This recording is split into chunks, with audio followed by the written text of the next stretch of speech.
A'udzu billahi minasyaitonir rajim. Bismillahirrahmanirrahim. Assalamualaikum warahmatullahi wabarakatuh. Alhamdulillahi azza wa jalla rabbil alamin wa bihi nasta'in ala umurid dunya waddin. Wassalatu wassalamu wa barakallah ala nabiyyina wa rasulana Muhammad sallallahu alaihi wasallam wa ala alihi wa ala ashabihi wa insyaallah alaina ummatihi alladhina istaqamu fi sunnatihi. Amin ya rabbal alamin. Asyhadu an la ilaha illallah wahdahu la syarika lah wa asyhadu anna Muhammadan abduhu wa rasuluhu la nabiyya ba'da. Amma ba'd. Segala puji bagi Allah, Tuhan seluruh alam yang menciptakan langit dan bumi dalam 6 masa, lalu ia bersemayam di atas arsy. Salawat, salam, serta berkah dari Allah semoga selalu tercurahkan kepada Nabi dan Rasul junjungan kita, Nabi Muhammad sallallahu alaihi wasallam, kepada keluarganya, kepada para sahabatnya, dan insya Allah kepada kita sekalian selaku umat beliau yang selalu senantiasa istiqomah dalam menjalankan sunnah-sunnah beliau. Amin ya rabbal alamin. Aku bersaksi bahwa tidak ada Tuhan selain Allah. Dia Maha Esa dan tidak ada sekutu baginya. Dan aku bersaksi bahwa Muhammad adalah hamba dan utusan darinya. Tidak ada nabi lagi setelah beliau. Baik, bismillahirrahmanirrahim.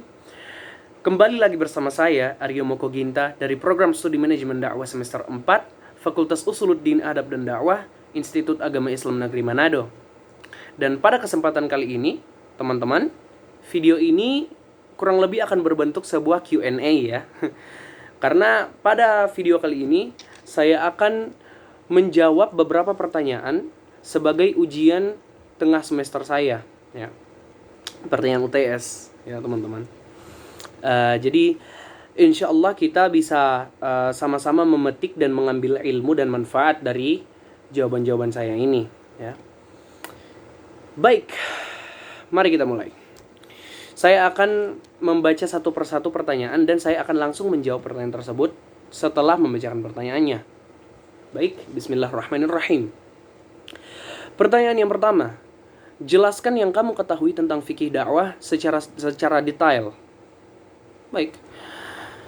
Saya memahami fikih dakwah sebagai salah satu cabang ilmu dalam mempelajari agama Islam. Secara etimologi, istilah fikih dakwah berasal dari 2 kata dalam bahasa Arab. Yang pertama, fiqih, yang berasal dari kata faqiha yafqahu, yang berarti paham, dan dakwah, yang berasal dari kata da'a yad'u, yang berarti memanggil atau mengajak. Dalam syariat Islam, fiqih dan dakwah pun adalah 2 hal yang masing-masing berbeda. Secara terminologi atau secara istilah, fiqih adalah ilmu tentang hukum-hukum syariat praktikal berdasarkan dalil-dalil rincinya. Pembahasan fikih mencakup praktik-praktik ibadah maupun muamalah yang disyariatkan dalam Islam, tidak mencakup permasalahan keyakinan ya. Sedangkan dakwah secara terminologi atau secara istilah adalah memanggil, menyeru atau mengajak seseorang atau lebih dari satu orang untuk beriman dan mengamalkan ajaran dan syariat yang diimani oleh sang dai atau pendakwah. Maka apabila digabungkan ya, fikih dakwah adalah ilmu syar'i yang membahas dan mengajarkan tentang hukum, prinsip-prinsip dan tata cara dalam berdakwah sesuai syariat Islam berdasarkan dalil-dalil Al-Quran dan hadis. Dalam mempelajari fikih dakwah, seorang dai tidak hanya akan memahami kebenaran dari agama Islam, namun juga akan didukung oleh kemampuan pribadi yang baik dalam menyampaikan dakwah risalah Islam. Fikih dakwah terbagi atas, yang pertama, dakwah bil lisan. Bil lisan adalah jenis dakwah yang dilakukan dengan media lisan ya, seperti ceramah, khutbah, nasihat dan lain-lain. Yang kedua, dakwah bil hal. Dakwah bil hal adalah jenis dakwah yang memfokuskan perbuatan sebagai dakwahnya. Hal ini dicontohkan oleh Rasulullah SAW ketika di Madinah Al-Munawwarah, di mana sang Rasul mendirikan Masjid Qubah dan mempersatukan umat Ansar dan Muhajirin. Yang ketiga, dakwah bit-tadwin. Bit-tadwin adalah berdakwah dengan menggunakan tulisan. Hal ini telah dicontohkan oleh Rasulullah SAW dengan mengirimkan surat kepada pemimpin-pemimpin dari berbagai negeri di zaman beliau, di mana dalam surat tersebut sang Rasul mengajak mereka untuk masuk Islam. Dakwah bitadwin juga bisa dilakukan atau bisa ditemukan dalam buku-buku, surat-surat, koran, artikel, dan lain-lain yang berbentuk tulisan. Yang keempat, dakwah bil hikmah. Secara sederhana ini berarti dakwah menggunakan hikmah ya. Maksudnya dalam menyampaikan dakwahnya, sang da'i harus menggunakan cara yang baik, benar, arif, dan bijaksana. Dakwah jenis ini adalah dakwah yang dilakukan atas dasar persuasif. Yang kelima, dakwah fardiyah. Istilah fardiyah diambil dari bahasa Arab farada yafradu yang berarti individu atau perorangan. Bisa dipahami bahwa dakwah fardiyah adalah berdakwah kepada mad'u secara individu atau beberapa orang saja ya. Contohnya seperti memberi nasihat, saling berdiskusi atau berdialog dengan teman-teman di lingkungan sekolah, kampus, dan atau lingkungan kerja ya. Dan yang terakhir adalah dakwah ammah.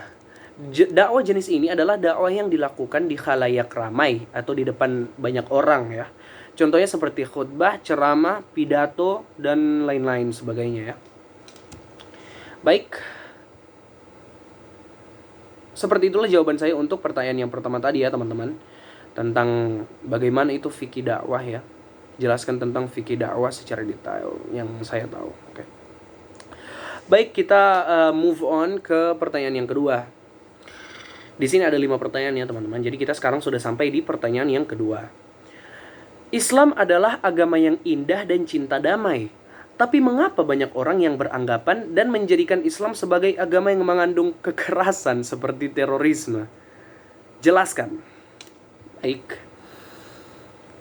Jawaban saya untuk nomor 2 adalah Islam sama seperti agama lainnya mengajarkan kebaikan dan kedamaian. Secara umum perlu diketahui bahwa semua agama mengajarkan kebaikan dan tidak ada satupun agama yang mengajarkan kekerasan. Apabila ditemukan suatu agama atau kepercayaan yang mengajarkan kekerasan, pembunuhan, dan sebagainya, maka dipastikan agama tersebut merupakan sebuah sekte atau aliran sesat.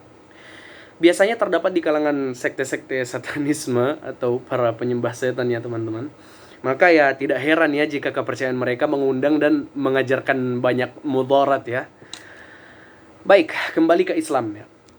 Dari namanya saja, Islam diambil dari 2 kata dalam bahasa Arab. Yang pertama dari kata salam, yang berarti kedamaian, kesejahteraan, dan keselamatan. Yang kedua dari kata silm, yang berarti penyerahan diri. Pengikut atau penganut agama Islam disebut dengan istilah Muslim.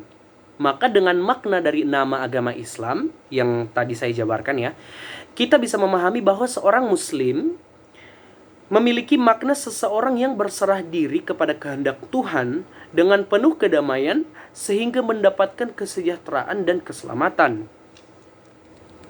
Untuk sapaan sehari-hari saja, seorang Muslim pun diajarkan untuk mengucapkan Assalamualaikum, yang secara harfiah berarti peace be upon you, atau kedamaian besertamu ya. Hal ini bukan hanya bersifat sebagai sapaan saja, namun juga merupakan doa bagi orang yang diucapkan salam padanya ya. Inilah mengapa sang Nabi SAW menyampaikan kepada umat beliau bahwa hak seorang Muslim atas Muslim lainnya ada 6. Yang pertama, apabila menemuinya, ucapkanlah salam. Hal itu yang paling pertama yang Rasulullah sampaikan ya. Apabila menemuinya, ucapkanlah salam, dan seterusnya. Maka apabila seorang Muslim mengucapkan salam kepada yang lain, Muslim yang mendengarnya diwajibkan untuk mendoakannya kembali dengan membalas Wa'alaikumussalam, yang berarti and upon you be peace, atau dan besertamu juga kedamaian. Islam kerap kali dianggap sebagai agama perang dan terorisme ya, karena ulah beberapa orang yang memiliki pola pikir yang bersifat radikal. Terkadang ada saja orang yang mengatasnamakan Islam untuk melakukan kekerasan dan menyikat habis orang di luar Islam. Orang-orang seperti inilah yang kerap kali mengambil ayat-ayat perang dalam Al-Quran dan menggunakannya di luar konteks yang seharusnya. Memang benar ya, bahwa dalam Al-Quran terdapat berbagai ayat yang memerintahkan umat Islam untuk berperang dan melawan. Namun perlu diingat bahwa ayat-ayat tersebut hanya berlaku dalam konteks peperangan. Ketika umat Muslim dipersekusi dan diperangi di zaman awal perkembangan Islam. Perintah kepada umat muslim untuk berperang adalah bertujuan untuk bertahan hidup dan mempertahankan jumlah mereka agar tidak habis dibantai ketika jumlah mereka di zaman Rasulullah Sallallahu Alaihi Wasallam masih sedikit ya teman-teman. Persoalan ayat-ayat perang dan jihad dan terorisme sebagainya telah saya jelaskan di video saya sebelumnya yang berjudul Jihad dan Terorisme, apakah keduanya sama? Ya. Baik, lanjut. Maka tidak benar ya apabila ayat tersebut dijadikan landasan oleh para teroris untuk melakukan aksi terorisme dan mulai membunuh umat agama lain hanya karena mereka berbeda dan tidak menganut agama Islam. Hal inilah yang menjadi racun bagi agama Islam, yang adalah sebuah agama yang mengajarkan kedamaian. Sayang sekali masih ada saja orang-orang yang melakukan aksi terorisme berdasarkan kesalahpahamannya tentang ajaran Islam. Hal inilah yang sayangnya menodai citra agama Islam di mata orang lain, sehingga kerap kali menimbulkan rasa takut ketika orang lain melihat orang Islam. Inilah penyebab munculnya Islamophobia atau rasa takut terhadap agama Islam. Lantas pertanyaannya, apakah Islam memang mengajarkan keburukan terhadap sesama? Jawabannya ada dalam surah Al-Mumtahanah ayat 8 yang berbunyi, Bismillahirrahmanirrahim. La yanhakumullahu 'anil ladzina lam yuqatilukum fid din wa lam yukhrijukum min diyarikum an tabarruhum wa tuqsitu ilaihim. Innallaha yuhibbul muqsitin. Yang artinya, Allah tidak melarang kamu untuk berbuat baik dan berlaku adil terhadap orang-orang yang tidak memerangimu karena agama dan tidak pula mengusir kamu dari negerimu. Allah tidak melarang kamu berbuat baik kepada mereka. Sesungguhnya Allah menyukai orang-orang yang berlaku adil. Berbuat baik bahkan adalah sebuah kewajiban, teman-teman. Mungkin memang kita diperintahkan untuk melawan dan membela diri, memerangi orang lain apabila kita sendiri diperangi dan dipersekusi. Namun apa yang harus kita lakukan ketika orang lain tidak memerangi kita? Atau bahkan berbuat baik kepada kita? Apakah kita hanya diamkan saja dan tidak membalas perbuatan baik mereka? Secara sederhana kira-kira seperti itulah ajaran Islam ya teman-teman. Baik, pertanyaan kedua selesai dijawab ya. Sekarang kita akan berlanjut ke pertanyaan yang ketiga, yaitu bagaimana peran kita sebagai mahasiswa dalam menyampaikan dakwah di lingkungan masyarakat yang mayoritas non-muslim? Jelaskan. Baik, bismillahirrahmanirrahim. Yang ketiga, hal yang pertama yang harus kita ketahui adalah bahwa kewajiban untuk menyampaikan dakwah adalah meliputi setiap muslim yang beriman kepada Allah, Rasul-Nya, dan Al-Quran yang diwahyukannya. Setiap muslim wajib untuk menyampaikan dakwah kepada siapa saja yang dikenalnya, agar mad'u atau orang yang didakwahkan itu tersebut paling tidak mengingat Allah dan merenungi dirinya. Mulai dari keluarga sebagai lingkup yang terkecil, hingga teman-teman maupun siapa saja yang ia kenal, maka seorang muslim wajib memberikan dakwah walau sekecil apapun, ya, sekecil apapun. Sebagaimana sang Rasul sallallahu alaihi wasallam berpesan kepada umat beliau, "Ballighu anni walau ayah." Sampaikanlah dariku walau hanya seayat saja, ya. Hadis riwayat Bukhari. Mohon maaf ya, teman-teman. Maka setiap muslim yang mengimani Rasulullah Muhammad sallallahu alaihi wasallam dengan risalah Islam yang dibawa beliau wajib untuk menyampaikan dakwah walau sekecil apapun dan sesedikit apapun selama hal tersebut bisa ia dakwakan.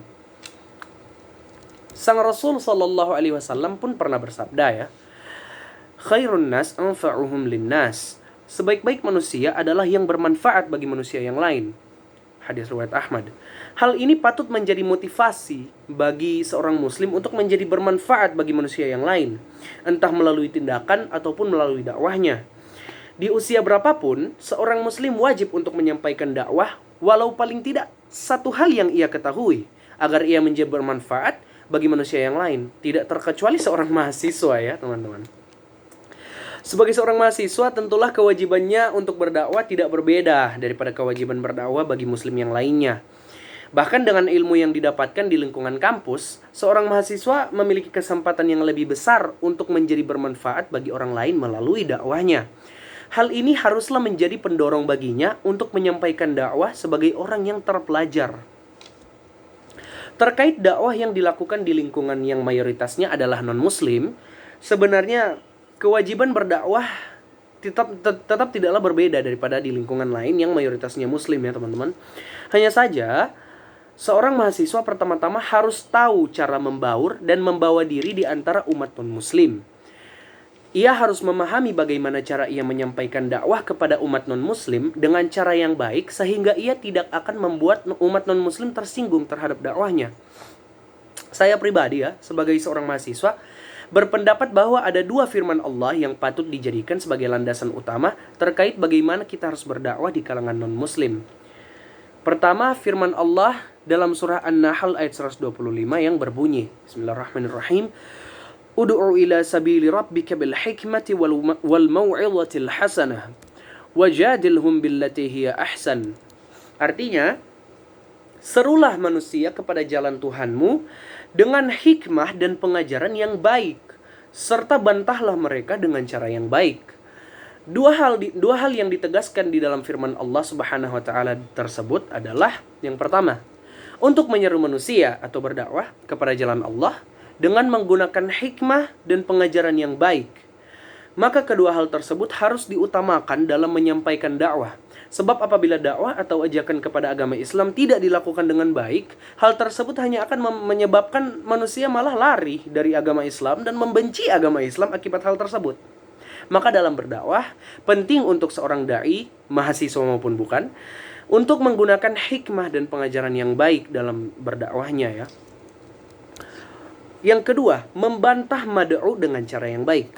Sebab setiap orang memiliki pendapat yang berbeda-beda ya teman-teman. Maka wajar apabila ada yang tidak setuju dengan dakwah Islam yang disampaikan. Maka apabila seorang da'i dikata-katai atau dicaci, ataupun dakwahnya diejek maupun dihina, wajib untuk seorang da'i membantah dengan cara yang baik.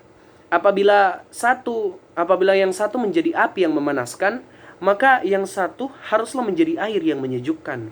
Dengan cara ini yang difirmankan oleh Allah ya, maka dakwah tetap akan berjalan lancar meskipun apabila ada yang menentangnya. Ayat berikutnya yang menurut saya juga patut menjadi landasan ya, adalah surah Al-Baqarah ayat 256 yang berbunyi, La ikraha fid din. Jangan ada paksaan dalam beragama. Hal ini penting ya teman-teman untuk diingat. Sebab memaksa seseorang untuk memeluk agama Islam dalam berdakwah adalah melampaui batas. Sedangkan Allah berulang kali berfirman dalam kitabnya bahwa innallaha la yuhibbul orang-orang yang melampaui batas. Ya saya lupa, mohon maaf ya teman-teman. Allah berulang kali berfirman dalam kitabnya bahwa sesungguhnya Allah tidak menyukai orang-orang yang melampaui batas. Maka sebagai mahasiswa yang menyampaikan dakwah, wajiblah bagi kita untuk berdakwah dengan menggunakan hikmah dan pengajaran yang baik sesuai dengan perintah Allah. Apabila dakwah kita ditentang, maka wajiblah kita membantah dengan cara yang baik dan tidak dengan cara yang menimbulkan konflik dan perkelahian. Setiap orang yang kita dakwahkan akan menunjukkan penerimaan yang berbeda-beda teman-teman. Apabila seorang mad'u menunjukkan penerimaan terhadap dakwah kita, maka wajiblah kita untuk tetap berdakwah padanya. Dan apabila ada yang tidak menunjukkan penerimaan dan malah menolak dakwah kita, maka kitalah yang harus menunjukkan penerimaan terhadapnya. Sebab kita dilarang oleh Allah untuk memaksa. Baik, nomor ketiga selesai dijawab ya teman-teman. Pertanyaan ketiga telah dijawab. Dan sekarang kita akan berlanjut ke pertanyaan yang keempat. Sebut dan jelaskan upaya dalam membina pribadi umat agar selalu taat dalam menjalankan ibadah. Baik, untuk pertanyaan keempat, jawaban saya adalah membina umat agar taat dalam beribadah bisa dilakukan dengan berbagai cara ya teman-teman. Hal ini pun merupakan bentuk dakwah kita terhadap umat. Menurut saya pribadi, hal yang paling utama yang harus kita lakukan adalah membuat umat paham akan pentingnya ibadah. Dalam Islam, ibadah yang paling utama ialah sholat. Sholat dianggap merupakan tiang agama, yang barang siapa tidak mendirikannya, maka ia seakan-akan telah merobohkan agamanya atau keimanannya ya. Wajar saja ya, karena memang mengerjakan sholat 5 waktu adalah merupakan rukun Islam yang kedua. Maka masuk akal apabila sholat menjadi hal yang terpenting dan ibadah yang paling utama dalam Islam. Begitu utamanya sholat sehingga amal pertama yang akan ditanyai kepada seorang manusia ketika tiba hari penghakiman adalah bagaimana keadaan sholatnya. apakah baik atau buruk. Sebab Allah telah mewahyukan dalam Al-Quran yang berisikan perintah dan petunjuk darinya untuk menjalani hidupnya selama di dunia. Allah pernah berfirman dalam Al-Quran surah Thaha ayat 14 ya, di mana dia menceritakan peristiwa ketika pertama kali memperkenalkan dirinya kepada Nabi Musa alaihissalam dengan tanda kebesarannya berupa sebuah api. Dia berfirman, Bismillahirrahmanirrahim, Innani anallah la ilaha illa ana fa'budni wa aqimis salata li dzikri. Yang artinya, sesungguhnya aku adalah Allah, tidak ada Tuhan selain aku, maka sembahlah aku dan dirikanlah salat untuk mengingatku. Hal ini pun menjadi salah satu alasan ya mengapa Allah sangat tegas memerintahkan hambanya untuk melaksanakan salat. Sebab pada hakikatnya seorang hamba beribadah ya, seorang hamba akan beribadah apabila mengingat Tuhannya. Maka dirikanlah salat untuk mengingat Allah.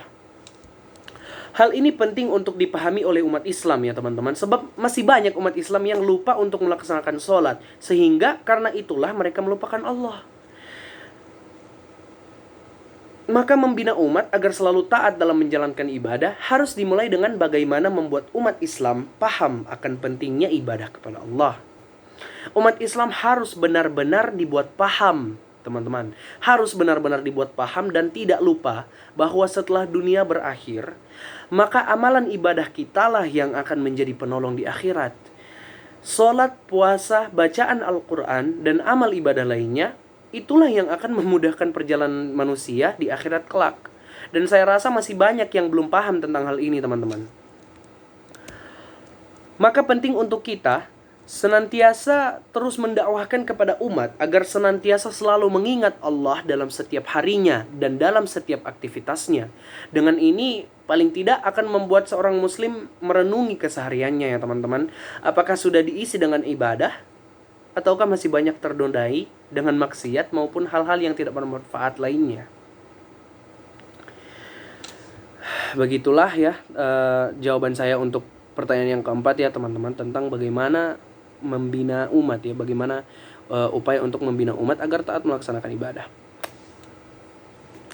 Dan pertanyaan yang terakhir ya, pertanyaan kelima dari 5 pertanyaan, mengapa keluarga menjadi peran utama dalam menyampaikan dakwah?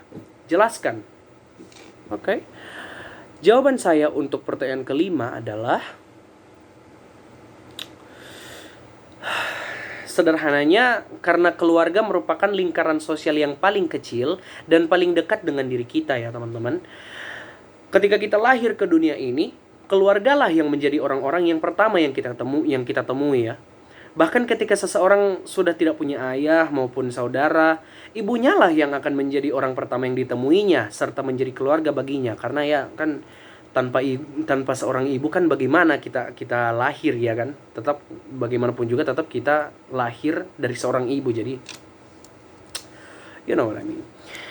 Alasan yang paling kuat mengapa keluarga menjadi orang-orang yang paling utama untuk didakwahkan adalah firman Allah dalam surah At-Tahrim ayat 6 yang berbunyi, Bismillahirrahmanirrahim. Ya ayyuhalladzina amanu qu anfusakum wa ahlikum nara wa quduhan nas wal hijarah.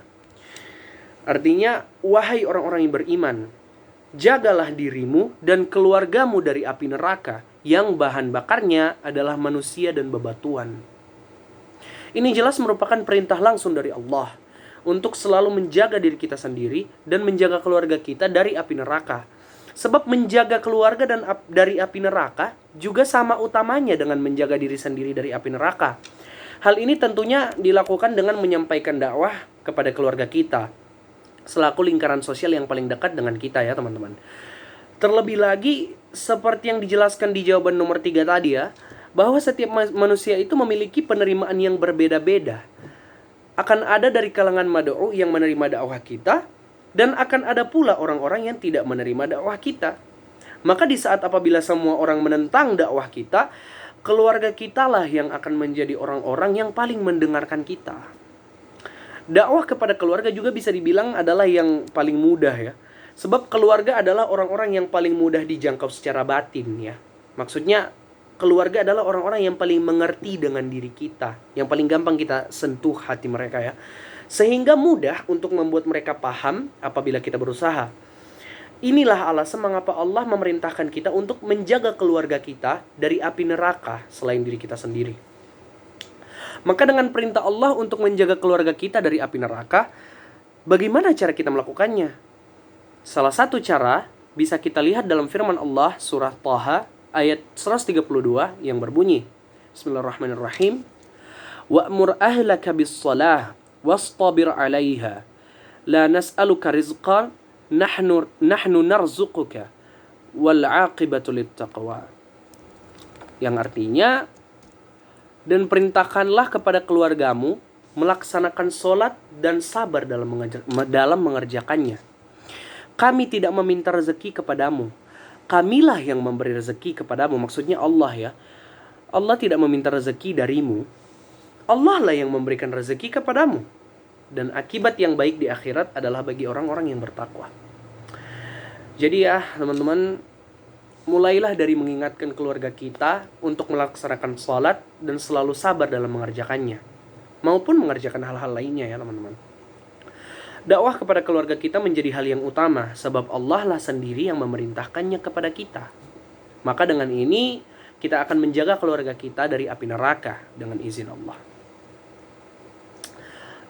Baik, jadi selesailah video Q&A kita pada kali ini ya teman-teman. Mohon maaf apabila ada salah kata ataupun perbuatan, sebab kesempurnaan hanya milik Allah Subhanahu wa Ta'ala yang maha sempurna, dan saya sebagai manusia hanya memiliki kekurangan. Semoga video ini bermanfaat ya teman-teman. Semoga apa yang saya sampaikan tadi bisa bermanfaat dan kita bisa sama-sama mengambil ilmu darinya. Saya bukan orang yang berilmu, saya hanya menyampaikan apa yang saya tahu saja ya teman-teman. Jadi insyaallah bermanfaat, dan wabillahi taufiq wal hidayah. Wassalamualaikum warahmatullahi wabarakatuh.